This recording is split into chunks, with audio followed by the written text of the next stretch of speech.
Welcome to the Growth Mindset Podcast with me, Sam Webster Harris. And today we have the most requested episode of the season, which is how to choose a partner. This is, of course, without a doubt, one of the most important decisions of your life. So it is worth getting it right. The wrong person will not only be a drain on your energy and your time, but they will possibly create huge financial and emotional traumas for you. Whereas the right person can push you to achieve things you could never have done alone. And then there is the fact that having a close, long-term companion for your life has a proven positive impact on your happiness and your lifespan. So probably worth me dedicating an entire episode to the topic. Let's start with a short story on values. Einstein's first wife, Mileva, was not just a little bit similar to him. In fact, her values and her interests seemed to be basically identical. She was the first female physicist to get into the university where she studied in the same lab as Einstein.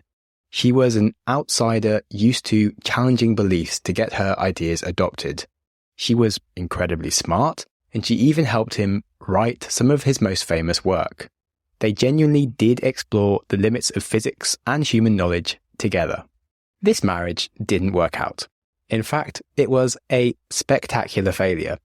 Einstein later remarried at the age of 40 to his cousin, who was an averagely educated lady of the time. She was not especially interested in physics or science or even the violin. In fact, she had wildly different interests and values, which might seem like a bad recipe compared to his first wife, Mileva. And this is a common mistake that we make when we think about our values. Because actually, Mileva wanted to be a renowned Nobel Award-winning scientist just like Einstein. She didn't want to be a mother, and she hated to be in Einstein's shadow. Yet his second wife was happy to support Einstein and valued a shared life together whilst they could each follow their own independent and individual interests. So when choosing a partner and considering values, it's not as simple as we think. And in fact, it doesn't matter if they like necessarily what we like, as long as they are happy with us liking it. And just to be very clear here, I am not saying that women should be homemakers. I'm saying the opposite. I'm saying that if you are a woman and you want to be the president of the United States, you need a husband that wants you to be the president of the United States. And one of the last things you want is a guy who himself wants to be the president. You both have to be on the same team. It's about shared values, not identical personal values. The comfort of your favorite seat is now your comfy car selling command center, thanks to Carvana. It doesn't get any better than this. Your favorite seat's the best spot in the house. Make it even better by entering your license plate or VIN and getting a real offer in minutes. There really is no place like home. And speaking of home, Carvana will pick up your car from yours after you finalize your offer. Visit Carvana.com or download the app and sell your car from your comfy place. That's not just the sound of that first sip of Morning Joe. It's the sound of someone shopping for a car on Carvana from the comfort of home. That's a good blend. It's time to take it easy, like answering some easy questions to get pre-qualified for a car in minutes. Talk about starting the morning right. Just like customizing your terms so your car fits your budget. Visit Carvana.com or download the app to experience car shopping the way it should be. Convenient, comfortable. I do enjoy starting with a story, and I think Einstein's a nice example of the common mistake that we can make when perhaps we imagine our perfect partner that's going to be our compatriot alongside all our dreams and interests, who shares our hobbies and probably wants to watch all the exact same things as we want to watch on TV. I do remember when I was younger, perhaps embarrassingly, having this dreamy idea of maybe a Spanish girlfriend who's into yoga and surfing, and she reads psychology in her spare time whilst maybe running some cool businesses remotely, and obviously she wouldn't be smoking. And yet, actually, that has never happened. And I remember finding myself a few years later, I was dating a French alcoholic at the time, and she hadn't done a day's exercise in her life. And yet I was having lots of fun. And it made me think, that possibly I needed to rethink my idea of an ideal girlfriend, because actually, really what I need is someone that I can enjoy being with and is happy with me being me. And that was about fine. And then all these other specifics that I seemed to make up for stuff was actually quite irrelevant. So the point here is to say that we don't always fully know what we like without some experience and trying things. We may even have developed a type that we seem to end up with, yet those relationships haven't worked out. So we might need to start dating outside of our type to experience variety and learn the sort of tastes that could be the right sort of partner for us in the long term. If you listen to our episode on attachment styles, you'll remember that we can often be attracted to a partner with a certain attachment type. And we might find that we need to settle for someone who is perhaps less instantly exciting to us, but far more reliable, for example. We also learned in this season how our hormones and emotions at the start of love can cause havoc with our ability to use any reasonable logic and make sensible life choices, which is unfortunate when a partner is your long-term life choice. So my North Star for this episode is, how do we add some sensible logic back in to help us make better choices and decisions that serve us in the long term? And so with that ultimate goal of making the optimal choice, and I certainly don't want to say the word perfect choice because perfect is a bad goal, but optimal in that you don't waste your entire life waiting for perfect, because you actually do need a partner for your life rather than wasting the whole thing waiting. But with that optimal goal, we're going to cover what I think are the main areas that we should be working on and improving our own mindsets with to help us achieve a better result. And that first area is, of course, how do we improve the quality of the mates that we are choosing from? And the first thing here is to be more open-minded to discovery. By widening the available search field, you can simply increase the possibilities by being less opinionated. Now, of course, people like what they like, and you're probably not going to be attracted to something that you aren't attracted to. But when it comes to the rest of someone's lifestyle, you can be a lot less judgmental and open-minded to finding out the types of people that might be worth spending more time with. I think we have this crazy Disney-esque version of love, which we were given as kids, that can push us to expect too much perfection. That means that we do reject more of the possibilities that might be coming our way, because we have this anticipation that we'll just feel this huge, overwhelming joy of love as soon as we meet the right person. But there's actually going to be a lot more possibilities by trying things and seeing what happens. Now, on that topic, the second thing we can do to increase the quality of people is to go on more dates. Now, this might sound like an annoying thing to do and difficult, but it's really worth doing. Imagine, let's say, you had a product that you could sell for $1 million. You would be willing to take 100 in-person meetings that were a hassle to sometimes get to eventually sell that one product. And you wouldn't mind it taking you a whole year if by the end of it, you had one person willing to buy it. It would be worth the rejections, and it would be worth those exciting, misleading conversations that lead nowhere. And yet, when you want to find the ideal partner for your life, people are like, oh, I just want to date a few people this month and find the one. And it's such a short-term mindset for something that will impact the entire rest of your life. So if you think about it logically, then going on 100 dates is a very reasonable number to go on. Yes, 100 dates will feel like a long time to get through, especially if it isn't that easy to get one. But maybe you also need to start approaching more people and accepting people that you perhaps wouldn't have gone on instantly to see if maybe they are better than you expected. When we start to be less selective and judgmental up front, we can learn more about the things that we really value. We can get better at dating ourselves, so we're more likely to attract the right person when we finally do meet them. And so those, I think, are two levers that really will radically help increase your chances of finding a better partner. And it leads us nicely into the third lever, which is just being better. And it is possibly the most important one. Yes, it does sound harsh, but honestly, the biggest factor that affects how good a partner you can find is how good you are.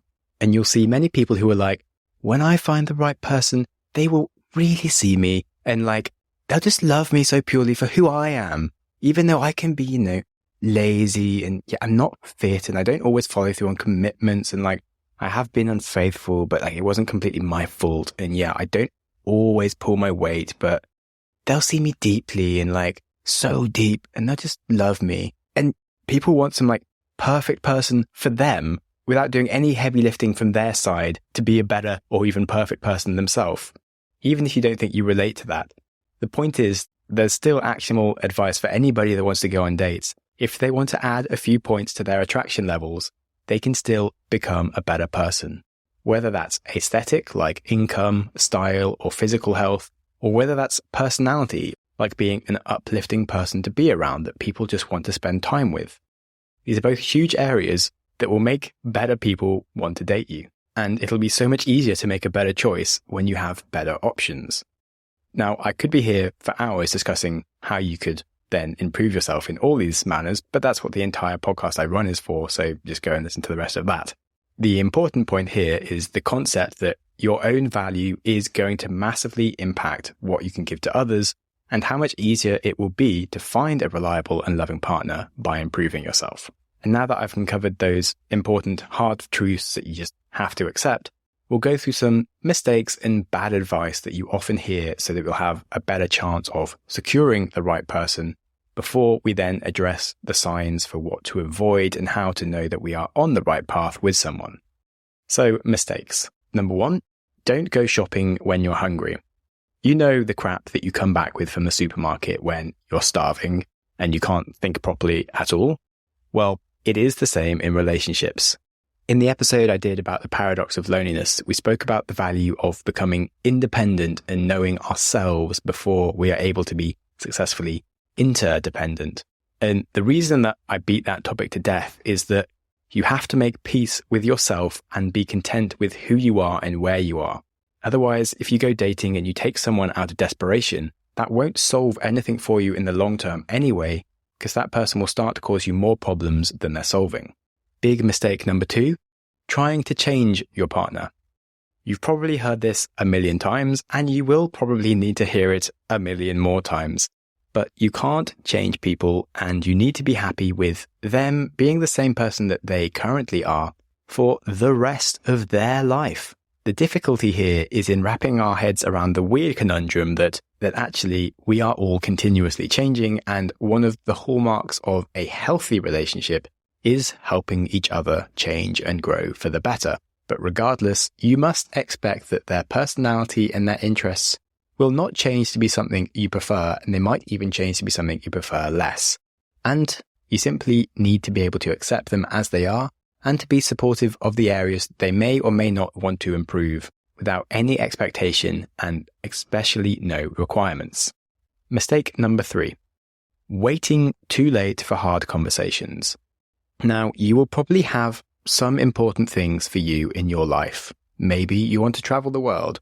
Maybe you want to have kids. Maybe you want to be the president of America. Who knows? Awkwardly, you do need to have someone who wants the same thing for you on a similar timeline. If you want to have kids in 5 years, but they think they might want kids, but they aren't too sure and not in the next 10 years, do you now move on? Well, the answer to these tough questions comes from having the tough conversations with yourself first. You need to know what your own non-negotiables are and why, so that you don't launch into relationships and then turn into a floppy mess of priorities that just aren't prioritized.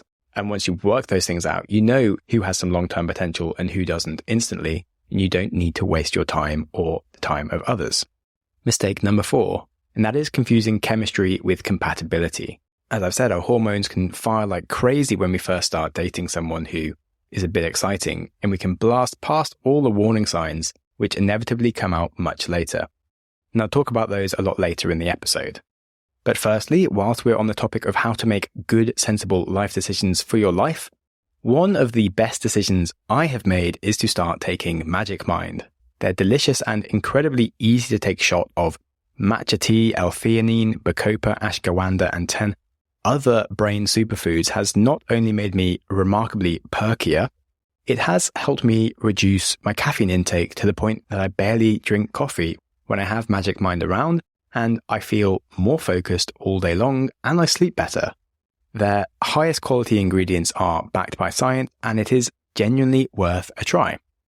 You can get 56% off at magicmind.com/growthms and use my code growthms20 at checkout.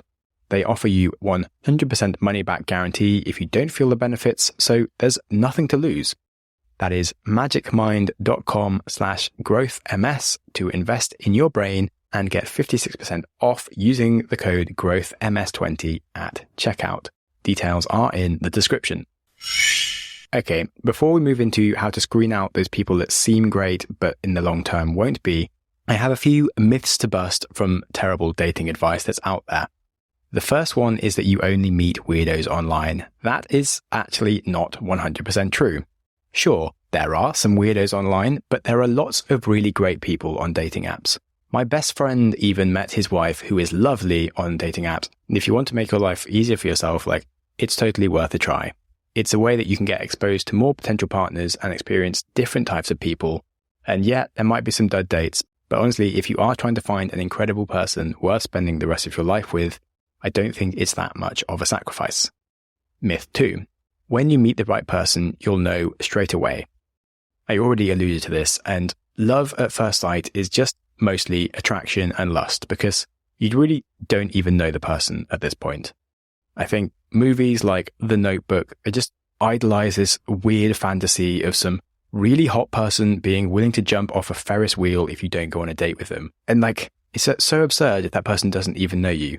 Threatening to kill yourself if someone you don't know doesn't go on a date with you is so weird, creepy, manipulative, and immature when you actually think about it. Yet that's one of the best-selling love movies because, yeah, we're all fine with it because Ryan Gosling is oh, sorry if I've ruined your favorite movie for you, but it is stupid. Anyway, just to calm myself down here, I would remind you that plenty of relationships actually start in the workplace due to prolonged exposure over time between some people who didn't even think twice about each other the first time they met. And I definitely noticed in my own life that I found quite a few people I've dated thought of me as a real grower who they didn't even think they'd fancy me when they first met me. One of those reasons is probably my incredible humor that only comes out once you know me, and I keep astoundingly well hidden the rest of the time. But likewise, I would say for myself, I've actually judged some people and expected them to be maybe materialistic or annoying, and then found them to be surprisingly kind and down to earth once I've got to know them.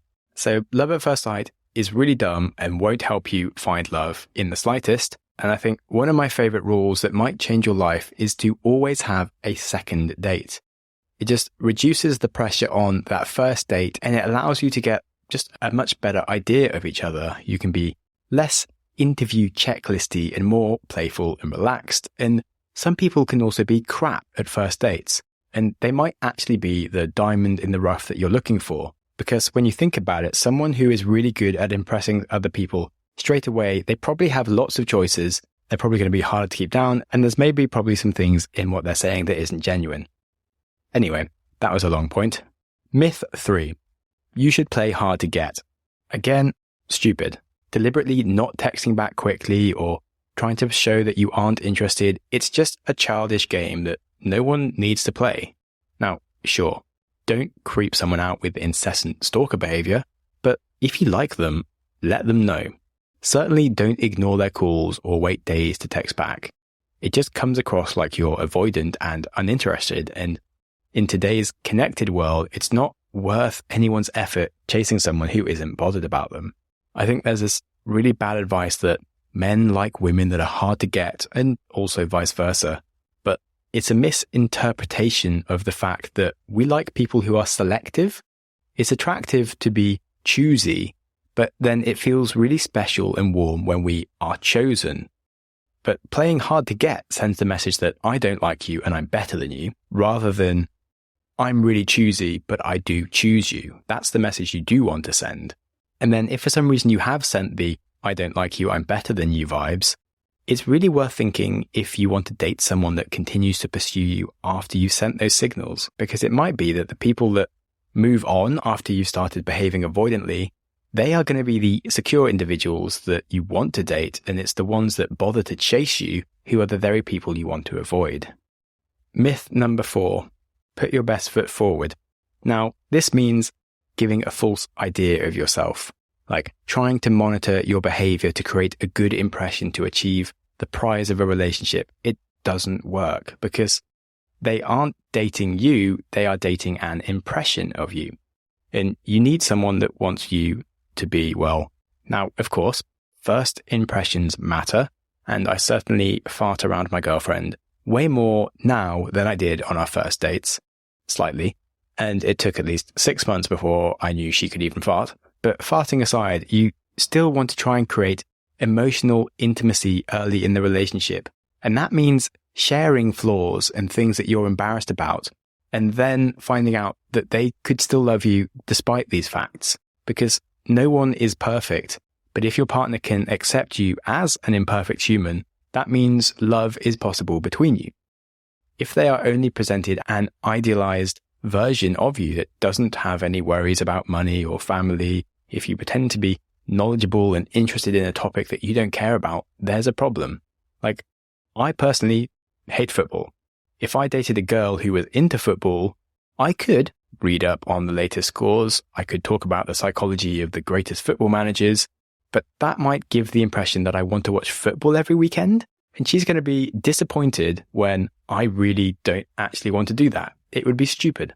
So instead of trying to impress someone with false qualities, the best thing to do on your first date, as Alain de Botton says, which is to ask each other in what way you are crazy. And I really love that as a piece of advice. So now we've covered what we can do to increase the quality of potential partners and outlined the main mistakes that we make that can block things from advancing when they should be advancing. Finally, we need to look at when we should be stopping ourselves from dating the wrong people, even when they seem very attractive and exciting and we have chemistry that is really intoxicating. Those people that seem so great and fire us up, but are actually going to be a dud, and it's going to be a disaster of a relationship. If we're lucky, they'll abandon us quickly and we'll have escaped years of a bad relationship. But if we're unlucky, we will waste years of our life with someone sucking the energy out of us. So let's cover how to screen for solid, good quality partners. Now, the first thing we should look at is family history and trying to understand how good someone is at forgiving and accepting others versus how much they blame or make trouble for others. And there are two red flags here in a partner's family history. When everything is absolutely awful or completely perfect, you're really looking for a good balance by where they acknowledge some mistakes and difficulties a family member may have had or caused them, whilst also recognizing some positive qualities as well. Perhaps their father struggled with depression or wasn't good with money, but could also be loving and generous when they had the ability to. Now, of course, there can be some wonderful people out there who did have a terrible family around them their whole life or experienced some serious trauma, which isn't their fault. But red flags aren't about running away the first time you see one. It's an indicator to put you on alert and might well be a sign of further red flags you need to watch out for. It doesn't, of course, matter to you whether or not someone likes their family, but if they hold grudges and if they blame those around them without taking any responsibility themselves for their own actions or empathizing with the situations of others, well, that does matter to you, which leads us on to the next thing to look at, which is just their past relationships in general, with partners and with friends. The comfort of your favorite seat is now your comfy car selling command center, thanks to Carvana. It doesn't get any better than this. Your favorite seat's the best spot in the house. Make it even better by entering your license plate or VIN and getting a real offer in minutes. There really is no place like home. And speaking of home, Carvana will pick up your car from yours after you finalize your offer. Visit Carvana.com or download the app and sell your car from your comfy place. Man, that sunset is gorgeous. Grill, patio, sunset. Hard to get better than that. Unless you're browsing Carvana's inventory while you soak it all in. Oh, burger time. So sit back, get comfortable. Carvana's got thousands of cars under $20,000 just waiting for you. I could stay here forever. Carvana, where car buying meets comfort meets convenience. Download the app or visit Carvana.com today.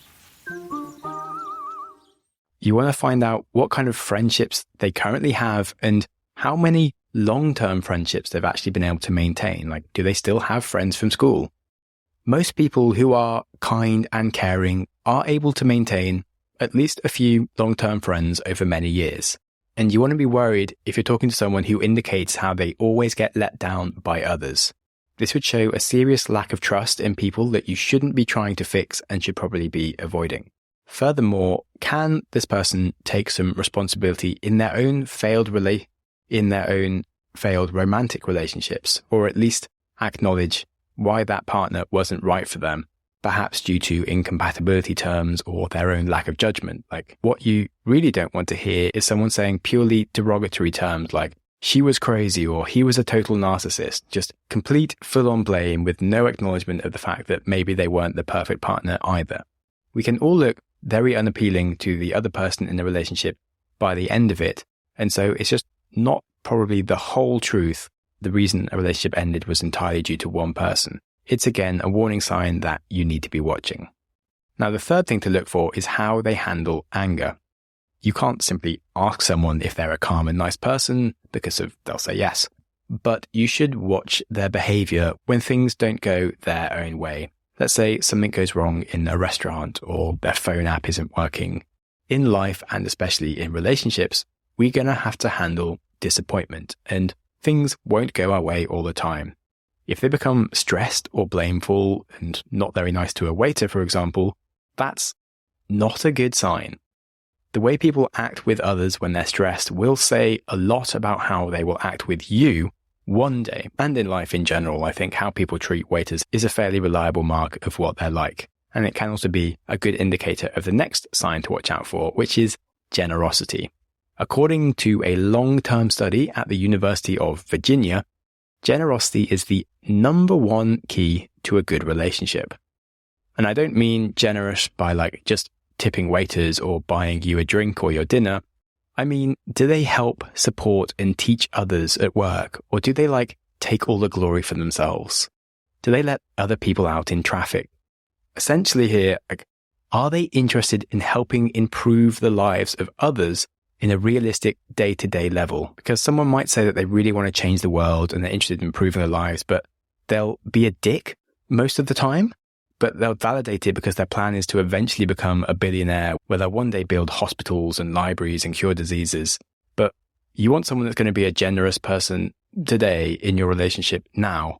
And now that I've just said that, you also need to be careful of someone who seems to be generous towards you, because whilst they are excited currently by their hormonal attractions at the start of a relationship and the chase, what you need to look for is how generous they'll really be after a multiple year relationship with lots of difficulties involved.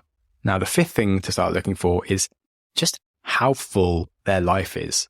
As in, do they have meaning in their life outside of dating you? I would look for something like interests and passions, and really importantly, a history of expanding themselves. Are they good at taking opportunities and embracing curiosity and novelty whilst not being stuck in the same routines or job? And this is important because keeping a relationship interesting takes hard work, and it really doesn't come naturally to many people. If they just lock themselves inside every evening to watch TV or play computer games, they might find it difficult to maintain a spark and be interesting. So when looking at this, you should probably also look at things like, do they have dreams, and do they have a history of making some of those dreams come true? Because someone who just has vague fantasies but never takes a single step towards making these things happen, they're probably going to be kind of depressing to be with if you have to live with them for the rest of your life. If they just have a bunch of excuses for never getting anywhere, not really what you want with your life, probably. Anyway, now that we've covered those biggest flags, as I said, one individual flag on just a single point, that can be fine. But these are general indicators behind a wider problem. What we're really trying to do here is essentially screen for someone that has a positive attitude and a growth mindset, someone who can accept challenges within their life with grace. What you really don't want is someone who is a source of more stress in your life. Because when we first start dating someone, everything might seem dreamy and we can plan our lives where we'll both be so happy and on our best behavior, but it's not that simple. When you start doing things like moving house, holidays, having kids, jobs going wrong, maybe being ill, these things can all be huge sources of stress. And if I can guarantee you anything in life, that many of your plans will blow up in your face And if you have a partner, many of their plans will blow up in their face. So let's say you're moving house, but you get food poisoning, whilst their favorite sofa gets ripped and the delivery driver gets lost and their job's under loads of pressure. Like, when it rains, it pours, right? You know what I'm saying? These things happen in life. Now, when all those things happen, is this partner going to be a strong source of support and positivity to help you through it all? Or will they be amplifying your problems and making everything twice as difficult? And that is a really important question to ask when you're thinking about the rest of your life.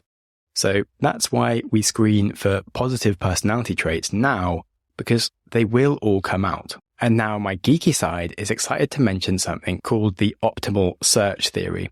This is about how we make decisions to continue searching versus settling for what we have. The optimal search theory is a statistical way to get the best result in an unknown search situation.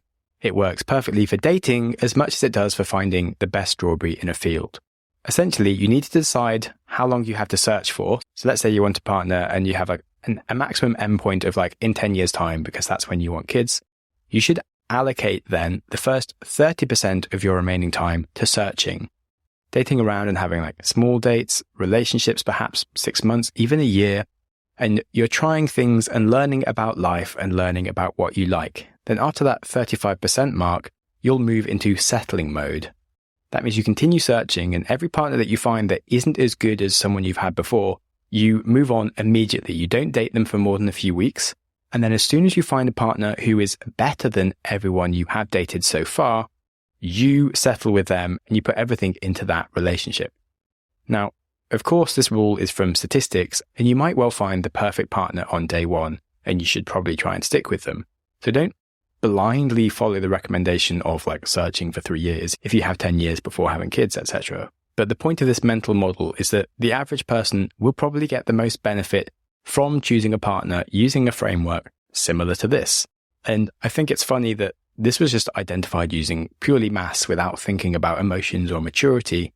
But actually, on emotional levels and maturity levels, it does work really well, because most of us do just need some time to get to know ourselves and be in a few different relationships first to understand what good even looks like before we are then ready to move into settling mode and start a full serious relationship and marriage. So I do think it's worth anyone that's trying to find a partner to hear about the optimal search theory, because I think it is a really useful mental model to be aware of. And now there is a healthy abundance of many topics I could dig into further, such as narcissism and signs of abusiveness that you want to be avoiding, how to tell different attachment styles that might work for you, or what you should do if someone's been divorced, and if that's someone you can have a safe marriage with or not. And then, of course, there is the fact that we are all changing over time, so you're dealing with the constant choice of deciding whether to stay with a current partner or not. Well, sadly, there isn't room for any of that in this episode or even in this season.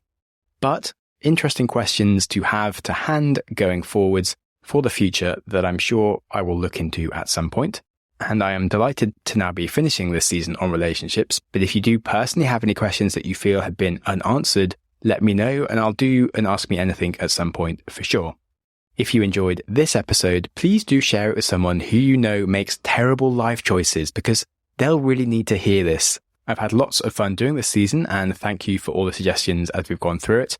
And I'm certainly very excited to start digging back into fresh topics. And if you could hit me up on the podcast with a positive rating, it'll totally help boost my credibility so that my girlfriend is less likely to leave me for like a better podcaster. And I will be eternally grateful for that. And now remember that life is super short and to be enjoyed. So don't hang about waiting for things to get going. Life is to be enjoyed here and now. So as they say, get busy living or get busy dying.